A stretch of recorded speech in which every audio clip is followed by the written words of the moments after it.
minha querida irmã, meu querido irmão, sejam bem-vindas e bem-vindos ao Emana Espaço Holístico Maria de Nazaré, para que possamos juntos, a partir de agora, realizarmos mais um Evangelho.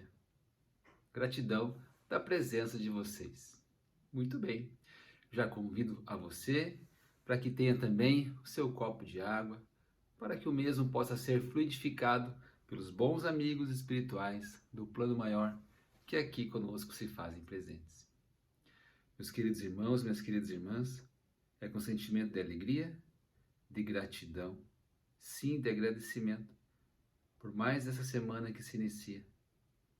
Semana essa de oportunidade para o nosso desenvolvimento humano e espiritual. Obrigado, Senhor, pela oportunidade de aqui estarmos encarnados nessa jornada terrena, a fim de aprendermos e nos desenvolvermos a partir dos teus passos, nosso guia, Mestre Jesus. Que assim seja. E assim, então vamos ler um pouquinho do Evangelho do Cristo, para que possamos refletir sobre as palavras que nos chegam e que elas possam, sim, meus irmãos, que elas possam colocar sementinhas em nosso coração, para que a partir delas possam germinar, brotar e se desenvolver para o nosso aprimoramento. Que essas palavras que aqui serão lidas a partir do Evangelho possam conduzir os nossos caminhos e entendimentos. Muito bem, então nós vamos ler um pouquinho aqui do capítulo 14, olha só, capítulo 14, nós temos como título deste capítulo, honrai o vosso pai e a vossa mãe. Muito bem. Vamos então ao item 9. A ingratidão dos filhos e os laços de família. A ingratidão é um dos frutos mais diretos do egoísmo. Lembrando aqui que o egoísmo é o ego, o eu, o ismo, o excesso de mim mesmo, no sentido de eu me preocupar apenas comigo. Eu devo sim me preocupar comigo, mas o egoísmo é o excesso, ou seja, aquilo só eu importo, mas ninguém. A ingratidão é um dos frutos mais diretos do egoísmo. Revolta sempre os corações honestos, mas as dos filhos para com os pais apresenta caráter ainda mais odioso. É, em particular, desse ponto de vista que vamos considerar para analisar as causas e os efeitos. Também, nesse caso, como em outros, o Espiritismo projeta luz, traz conhecimento a esse problema do coração humano.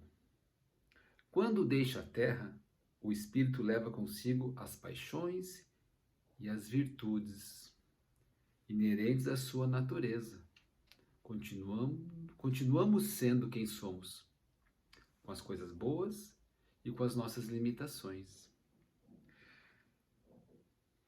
Muitos, portanto, se vão cheios de ódios, violentos e insaciados dos desejos de vingança. Algum dentre eles, porém, mais adiantados do que os outros. É dado que vejam uma partícula da verdade. Apreciam, então, as funestas consequências de suas paixões e são induzidos a tomar resoluções boas. Compreendem que, para chegarem a Deus, uma só é a senha para chegar a Deus, que habita aqui dentro de nós. Uma é a senha. E olha só o que está escrito aqui, meus irmãos, a senha, anotem aí, a senha para chegarmos a Deus. A senha é caridade. Ora, não há caridade sem esquecimento dos ultrajes e das injúrias. Não há caridade sem perdão, nem o coração tomado de ódio. Caridade. Meus irmãos, quantos vídeos eu já gravei aqui no Emana, meus outros colegas que gravam vídeos também, o professor Marco, o professor Calixto. Quantas vezes, quantas palestras nós já assistimos que mencionam a caridade. E olha que interessante, como senha, como acesso à divindade que habita em nós. Por fim, após anos de meditações e preces, o espírito se aproveita de um corpo em preparo na família daquele a quem detestou. Então vejam, e pede aos espíritos incumbidos de transmitir às ordens superiores permissão para ir preencher na terra os destinos daquele corpo que acaba de formar-se. Qual será o seu procedimento na família escolhida? Então vejam que o Espiritismo e as obras do André Luiz trazem para nós que não adentramos numa família por acaso, não reencarnamos biologicamente e espiritualmente numa família ao acaso. Há uma preparação no espaço para que isso aconteça, em outra dimensão, fora da matéria. Olha que interessante. Se habitamos esse lar, se meu pai e minha mãe permitiram, enquanto espíritos em evolução, que ainda são, em desenvolvimento, apesar das suas limitações, como todos nós temos, permitiram que eu encarnasse como filho nessa jornada atual, não é o acaso. É uma oportunidade. E não é um castigo. Não. É uma oportunidade. Oportunidade para o nosso desenvolvimento. Para almas, espíritos, almas se reencontrarem. Olha que interessante. Interessante no sentido de quando nós lembramos que a escola é um planeta, melhor, que o planeta Terra é uma escola. Se é uma escola, eu preciso de uma classe, de uma turma, de professores, professoras. E o que é a família, se não essa grande turma, se não essa grande classe, se não o pai, a mãe, o filho, irmãos e irmãs, professores uns dos outros, professores uns dos outros. Quantos desafios nossas famílias têm? Algumas lutam e são desafiadas por questões de doenças físicas, transtornos mentais, muitas ligadas às questões da violência, infelizmente, violência física, ou outros tipos de violência psicológica, assédios.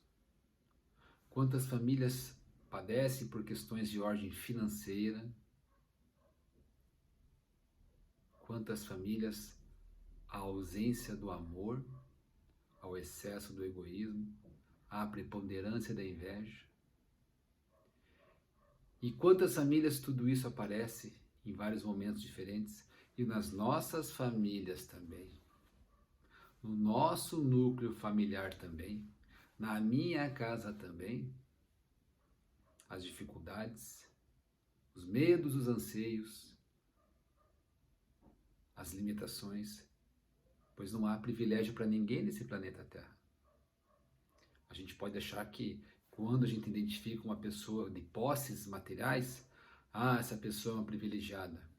Eu não estou falando desse tipo de privilégio. Privilégio numa visão material, pequena. Vamos ampliar nossa visão, nossa visão para um plano maior, plano espiritual. Não há privilégios. Quantas famílias, quantas pessoas, quantos vizinhos que a gente vê, os vê felizes, sorrindo, mas por dentro, muitas vezes, com o coração partido, angustiado, amargurado. Nós não sabemos. Nós não sabemos. Então vejam que hoje, ao ler um pouquinho aqui do Evangelho, falando sobre a reencarnação na família, família quanto oportunidade de escola. Veja, a tua casa onde você mora é uma escola que ora você é o professor, ora você é a professora, e ora nós, você e eu somos os alunos. Há um aprendizado constante. Não importa se você é a mãe, se você é o pai, se você é a avó, se você é o avô, se você é bisavó ou tataravó, ou se você é uma criança, um bebê.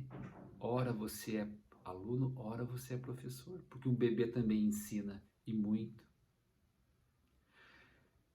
E para nós suportarmos muitas dores nessa escola chamada família, nós precisamos desta senha de acesso à divindade, a Deus, a inteligência suprema que habita em nós. Essa senha, como foi lido aqui, é a caridade. A caridade de... Sim, a caridade de perdoar. Perdoar. Perdoar não significa esquecer. Porque a gente não esquece. Perdoar significa olhar para frente, dar um novo sentido ao que aconteceu. É fácil? Não. É muito difícil. Ela deixa feridas. Mas as feridas e cicatrizes compõem a nossa história. Que a gente passe, então, ao longo dessa semana, minhas amigas, meus amigos, a olhar para a nossa família. Ah, mas eu moro sozinho. Você faz parte de uma família. Não importa se você mora sozinho, com 2, com 3, com uma família grande. Seus vizinhos também compõem a sua família. Seus colegas de trabalho compõem a família terrena. Interessante. Que nós possamos, então, ver o nosso papel dentro dessa família. Eu tenho ajudado as pessoas a se ajudarem. Eu tenho trabalhado em mim o ódio, a raiva, a inveja, a caridade. Eu tenho conseguido também ajudar as pessoas a ser um professor nessa família. Também ser um aluno, ser um estudante. A caridade. Não há botão mágico, pessoal. Há exercício diário. O exercício da convivência diária. Pautado na caridade, no respeito. Não preciso concordar com tudo na minha família e nem devo. Mas como eu faço essa discordância? Eu faço essa discordância de maneira respeitosa, educada, levando em consideração o outro ou não? Eu olho só para mim, eu também olho para mim e para os demais. Família, uma grande escola. Que nós possamos, então, ao longo dessa semana, olhar para essa escola com amor e carinho, sabendo das dificuldades, mas com caridade, amor e carinho. Essa é a nossa mensagem, então, desse evangelho dessa semana. Paz e bem a todas e todos por aí. Agradecemos a Mãe Maria, ao Divino Mestre Jesus, aos nossos mentores e mentoras que nos ajudam e nos orientam, hoje e sempre. Gratidão. Uma abençoada semana.